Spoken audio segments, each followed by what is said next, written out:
Video করার পর ভিডিওটা যে এডিট করে পোস্ট করতে হবে সেটা আমার মাথা থেকে একদমই বেরিয়ে যায়। তো গিয়েছিলাম মামার বাড়ি, এটা হলো ছোটো মামার বাড়ি, আর বোন আর আমি দুজনে মিলে গিয়েছিলাম। আর যে গাড়ি চালাচ্ছে সেইটাই হলো আমার ছোটো মামি। তো সে মাওবাদীর মতো সেজে নিয়েছে, কারণ প্রচণ্ড রোদ সকাল 7টার সময়তেই। তো সবার আগে চলে গেছিলাম আমরা মিষ্টির দোকানে, এখান থেকে আমাদের কিছু মিষ্টি আর পনির নেওয়ার ছিল। তো এই দেখো ভূতনি। আর তো এটা নিয়ে চটজলদি বাড়িতে দিয়ে চলে যাব আমরা একটু ঘুরুঘুরু করতে। কোথায় ঘুরতে যাব চলো তোমাদেরকে আগে গিয়ে দেখাচ্ছি। আর সকালের এই যে পরিবেশটা, এটা যে কি ভালো লাগে, মানে এটা বলে যার কি একদমই বোঝানো যাবে না।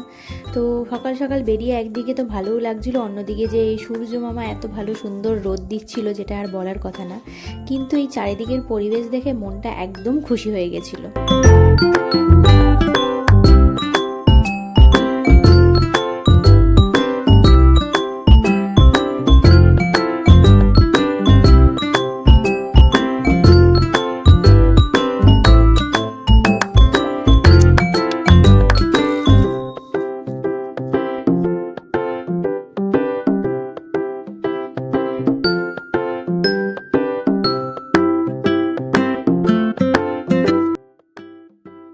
তো এই তো আমরা পৌঁছে গেছি আমাদের ডেস্টিনেশন, মানে হলো গঙ্গার ঘাট। এটা একদম কল্যাণী দিয়েও আসা যায় আর মদনপুর দিয়েও আসা যায়। তো আমরা মদনপুর দিয়ে এসেছি, কারণ আমার মামা বাড়িটা মদনপুরে।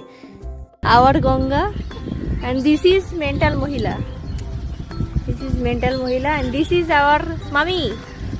Yeah. অ্যান্ড এই যে এটা আমি। আর সকাল সকাল এই মালাই চা আর গঙ্গার পার, মানে কী যে একটা মনোরম ব্যাপার।